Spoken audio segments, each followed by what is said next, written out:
family as they take you to their mansion in the hills of Beverly. And when they do, you'll run into a friend of theirs you've met, that good old friend with filter blend, Winston cigarette. Winston tastes good like a cigarette should.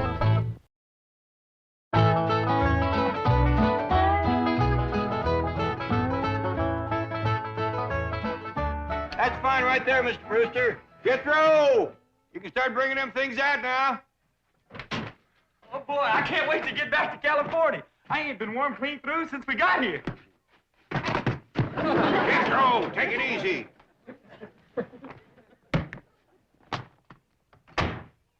We've been sleeping on a hard floor. It'd be awful nice to get in a warm bed for a change. I'll take it, Jethro. Jethro, I said take it easy. Granny ready? Yeah, she's just putting on her gaiters. I'll bring her right out. Well, I hope you'll come visit us in California. We'd be mighty glad to see you, especially Pearl. Her and Jethrine's coming to stay with us. Big overgrowth. Let me get my shoe on, you big overgrowth moose. You can put it on in the car, Granny. We's in a hurry. We can't leave until somebody finds Ellie Mae. Where is she? She took to the woods early this morning with those 2 timber wolves that she's let sleep under her bait. Yeah, I'll find her. By dog, it's a good thing we're leaving. One more night and she'd be baying at the moon. Now, you 2 rascals has got to stay away from Maggie and her family. You hear me? Is it a deal? All right. Now, don't you forget it.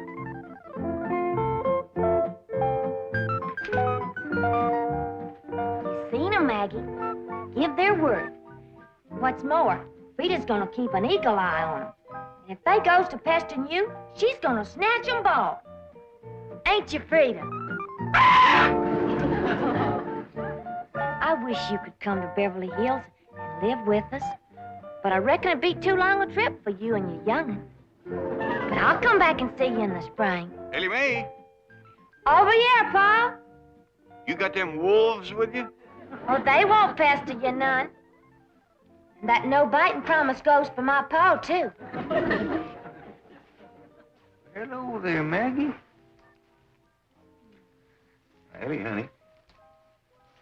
Mr. Brewster's waiting, and we got to pick up Pearl and Jethrine and drive clean to the airport. St. Pearl and Mr. Brewster are getting married? Well, no, not yet. Maybe never.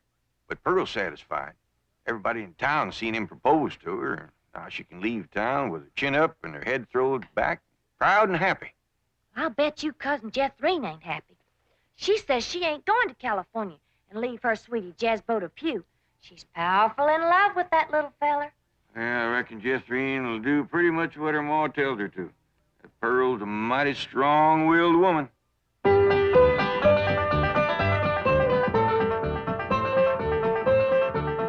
Jethrine's pretty near time for them to pick us up. Now, no more sulking. You're coming to California. I don't want to hear no more argument about it. Okay, Ma, I'm coming.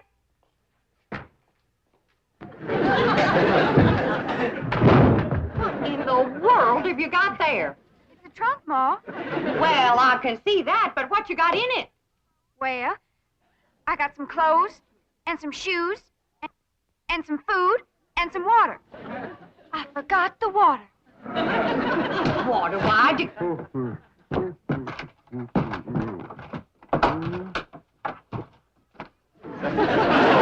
Jezbo to Pew! Oh.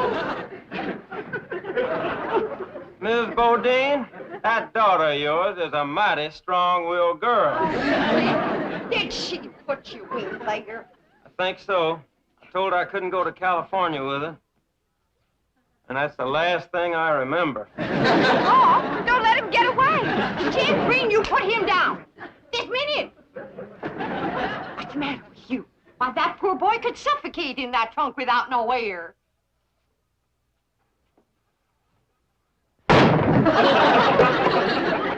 Jethrine, am I going to have to take a switch to you? Jethrine, honey, like I told you, I can't just pick up and go. I got a big business going here. Well, couldn't you be a traveling salesman in California? Darling, it's taken me years to build up this territory. And this is my big selling season. Well, I can knock down $100 in the next 2 or 3 months. And the fella don't walk away from a gold mine like that. Talking sense, Jethrine. But Uncle Jed's a millionaire, and Cousin Ellie says they got plenty of room in that mansion. He could stay there with us. Jethrine, I got my pride. Well, I'd rather die than take charity from my sweetheart's kinfolks. Oh, but sure, you can write to one another. Of course. And I'll be here when you get back. Oh, there they are. Now, Jethrine, you get ready to leave.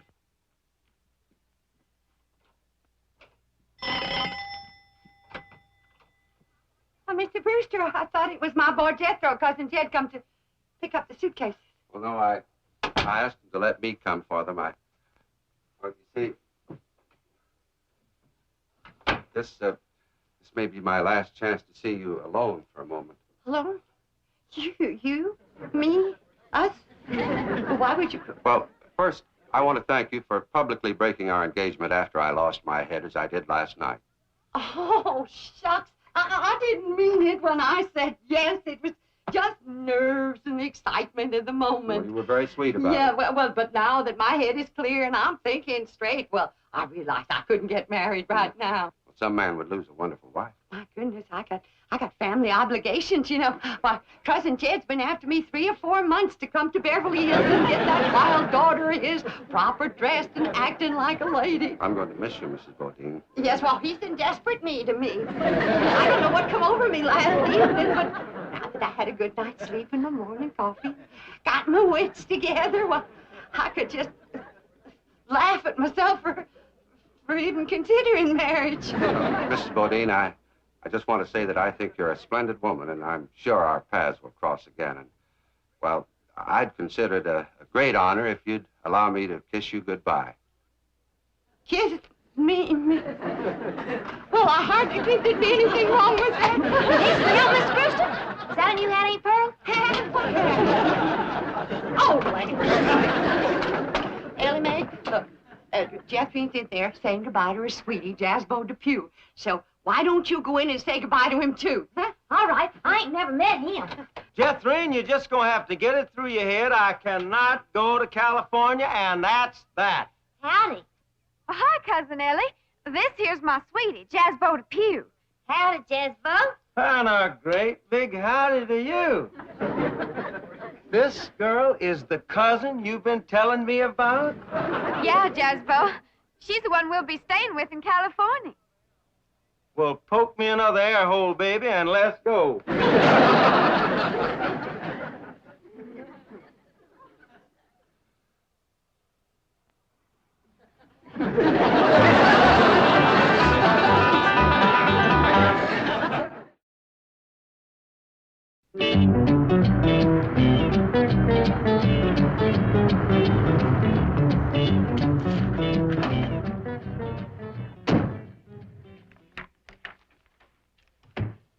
Good morning, Chief. Morning.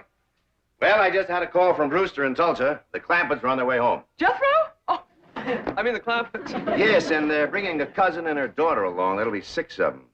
I think I'd better order an extra limousine. Chief, if I may suggest, the personal touch is very important to these people, and they are the bank's largest depositors. I would be happy to volunteer my car, and myself, I can take at least half the load. Jethro. And the luggage. See, Chief, I have bucket seats, and Jethro is quite a bucketful.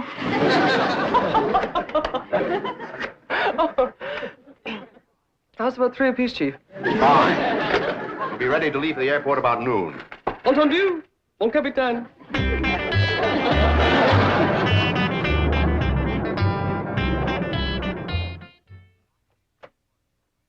Time to leave for the airport, Miss Hathaway. Right.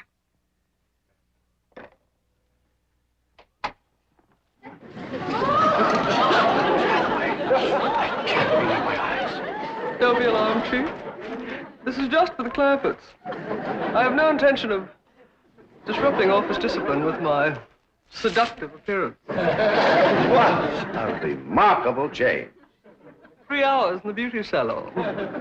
Tell me, are you busy tonight? Because if you're not, I'd like you to work and make up those 3 hours.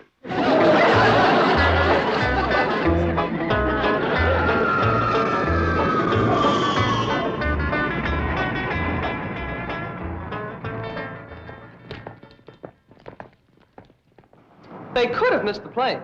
Oh, impossible. Brewster phoned me after he put him on board. Oh, miss, are there any more passengers aboard? Yes, there are 6. Well, they appear to be hillbillies. Was there anything wrong with them? Oh, no.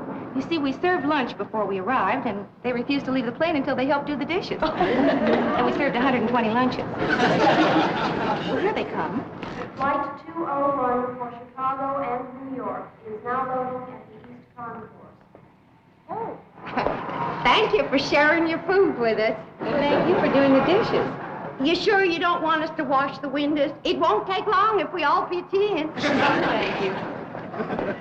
Drysdale, howdy. Welcome home, Mr. Clampett. This here is my cousin, Pearl Bodie. Oh, howdy, Mr. Drysdale. Oh, excuse my wet hand. Oh, it's quite all right. Well, how did you enjoy your plane ride?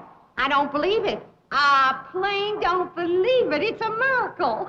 Oh, well, that ain't nothing. You ain't seen nothing, Pearl. Wait till we ride on that escalator. Yes. Well, my car's out in front, Mr. Clampett. Come on. Mon amour. That ain't my name.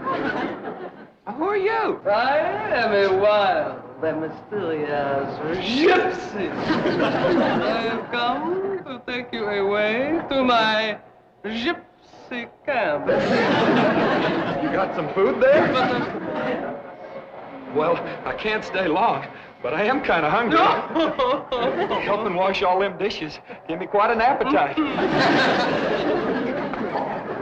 Jed, them stairs is moving. We're having a California earthquake. Pearl, them stairs are supposed to move like that. What for? I don't know, but that's what they call an escalator. Only thing is, last time we was here, they was moving the other way. Well, come on. Well, we ain't gonna get on them crazy stairs. Oh, come on, Pearl. Once you're on there, you like it. Welcome home, Ellie Mae. Howdy, Mr. Drysdale. Welcome home, Granny. Thank you. Well, where's Jethrine? Last I saw of her, she was still eating.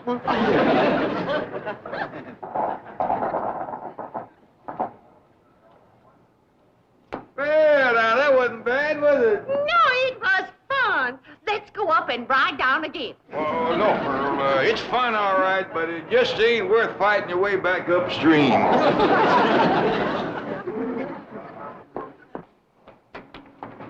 Jed, this place is haunted. A ghost just went through that door. That ain't no ghost, Pearl. That's what they call, electric eye. They got them all over out here. Well, you go first. I ain't taking no chances on crowding a spook. Come on, Granny. I can get on that Granny. Oh, howdy there. So this is California.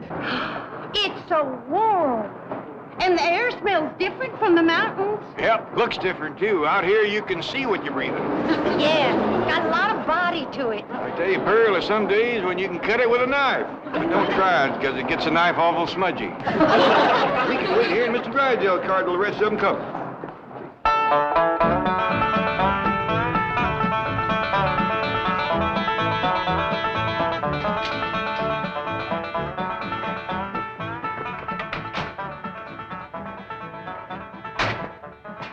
I'll go with Martin and take the luggage around to the servants' entrance. I can't believe it. I've seen pictures, but I just can't believe it. It ain't real. It's real, Ma. Jethrine, don't you knock no holes in your Uncle Jed's mansion. Ah, she can't hurt it, Pearl.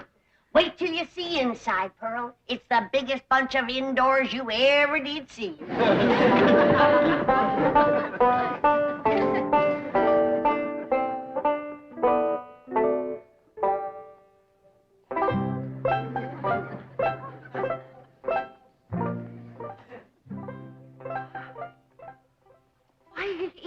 It's a palace. There just ain't no other word for it. It's a dad-blame palace. How do you get it started, Uncle Jed? Get what started? These here stairs. Ain't they like the ones at the airport? Oh, you gotta climb those yourself. Come on, Jethrine. I'll show you upstairs. Granny, how do you ever wash that thing? Ain't washed it yet, Pearl. Oh, well, Don't you worry. I'll do it. Pearl, now this here is what they call the drawing room. Drawing? Wait till you see this piano. The whole thing is hand-painted. Yeah, Pearl. Ain't that just about the prettiest piano you ever did see? It's got pictures on it.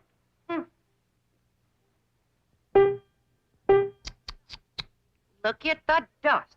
Granny, did you run up them curtains? No, they was here when we came. Well, as soon as we get settled, I'll run up some new ones. Them windows ain't been washed in weeks. Well, Pearl, you know, this is a mighty big house. It'd take a miracle woman to get it all done. Looks like I've come just in time, huh? Where's the kitchen, Dad? I'll show you. 32 rooms in this house, and something tells me it ain't gonna be big enough.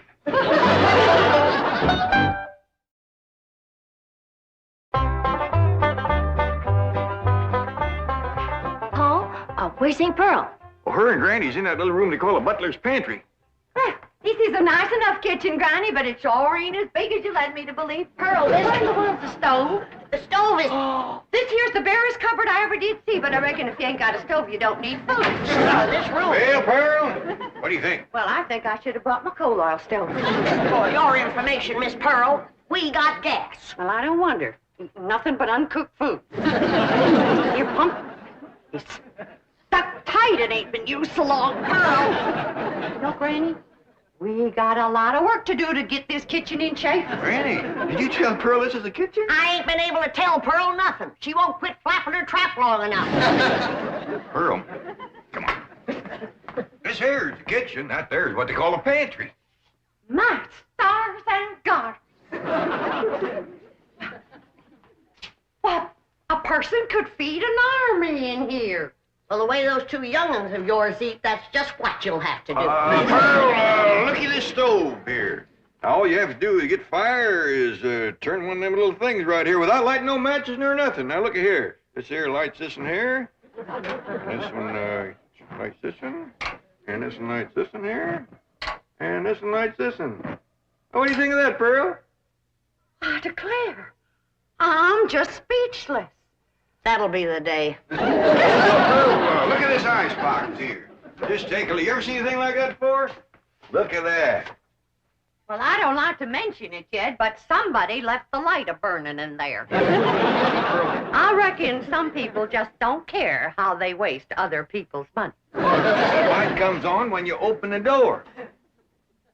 You don't say. He pert near didn't with you pounding your gums. Hey, Pearl, Jethrine wants to know where's the suitcases, especially the big one with the sandwiches in it. But Jethro said he'd bring in the suitcases. Jethro? What happened to my boy? Where's Jethro? Well, the last time I seen him, a dark-haired gypsy woman was taking him away. A gypsy's got him. My baby's been carried off by the gypsy. Don't worry, Pearl. One meal and they'll carry him right back. They might have it a little bit mixed up. Besides, Jethro is big enough to take care of himself. Yeah, Mama's in here. Come on in. My baby, where you been? With the gypsy woman, we stopped to get something to eat. I told you one meal and they'd bring him back. You gypsy kidnapper. I'm gonna snatch you both. Out of the way. What you doing being a gypsy? Just a little harmless fun, Mr. Clampett. When Jethro failed to recognize me, I couldn't resist continuing the masquerade. Ma, this here's Miss Hathaway, Mr. Drysdale's secretary. I'm happy to know you, Mrs. Botine. I have brought your son back safe and sound. Well, thank you. Yeah. Is your hair back? How about staying for supper, Miss Hathaway? Oh, I wouldn't want to be any trouble. Well, I figured with company at the table, there wouldn't be so much trouble. Wait till you taste Granny's sweet potato pie. Ain't nobody can make sweet potato pie like my ma. Now, they is both very fine, extra good cooks, but Pearl not knowing her way around the kitchen, I reckon... Oh, well, don't you worry none about that, Jed. I'll have this kitchen put in order in no time. It ain't out of order. Ellie, you get rid of the ants. I'll start the cooking. What ants? Start with your Aunt Pearl. Well, I like that. I'll bet you won't like what I'm going to say next. Girls, I got an idea. Now, Pearl, you know there ain't nothing more soothing and appetizing than a mess of piano playing and sweet singing before supper. But I figure a body can't be doing that and cooking at the same time. No, I don't think they hardly could, Jed. Right. Now, if somebody will get Mr. Drysdale, we'll all sit around while supper's cooking and listen to the kind of music that has made the name of Bodine famous from Oxford to Eureka Spring.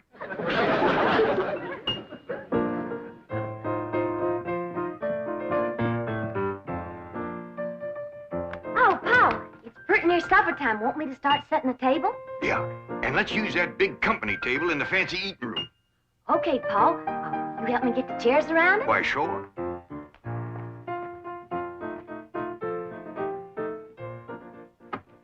Leave the door open so as we can hear the music. Okay, Paul. I'm kind of glad we got company so we can show off this fine eating table. Yeah, we ain't used it since Thanksgiving. Has Granny figured out a way to get this tablecloth unstuck yet? No, she ain't, Paul. She even tried to steam it off. She couldn't get it loose. She said if she didn't know better, she'd think somebody stuck it down on purpose. Well, I'm glad I got all my pot passers notched. Gonna come in real handy. See a pot out there that you want, you can reach for it and get it or pass it without bothering the fellow sitting next to you. Yeah, the good thing about this table is things can't go a-sliding off. Oh, I gotta tell Granny. Since we're gonna use this table, she can leave the victuals right in the pots. Doggies, Pearl getting fancy.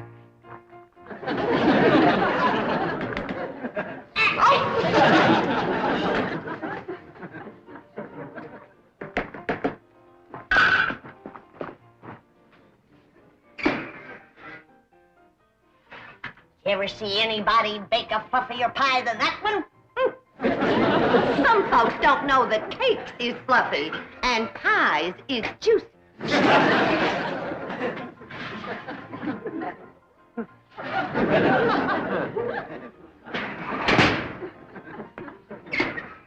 It fell. You did that on purpose, Pearl Bodine.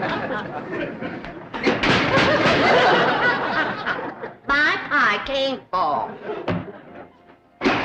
It can't, huh? Just did.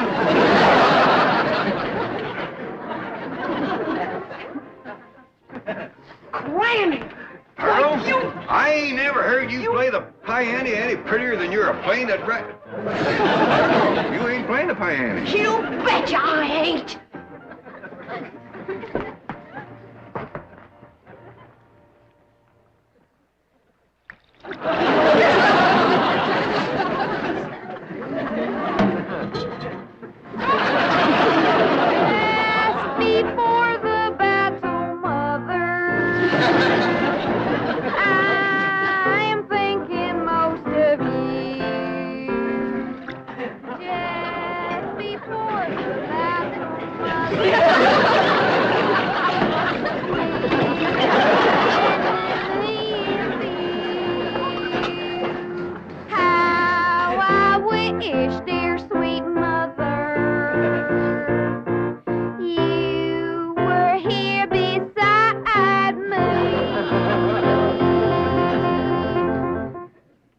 Same way, Jethrine. Mr. Drysdale, have I got enough money to take everybody out to a nice eating place? Mr. Clampett, with your money, you can buy the finest restaurant in Beverly Hills. Before the battle's over, that's just what I might have to do. Come on, everybody.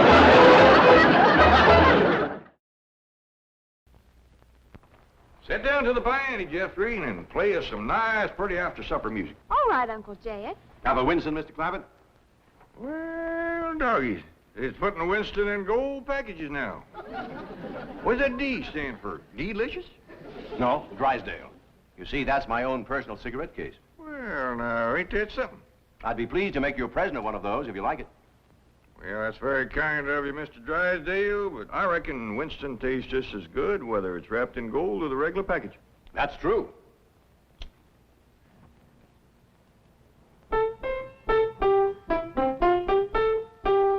Winston tastes good like a cigarette should. That's mighty pretty, Jethrine. Play that again.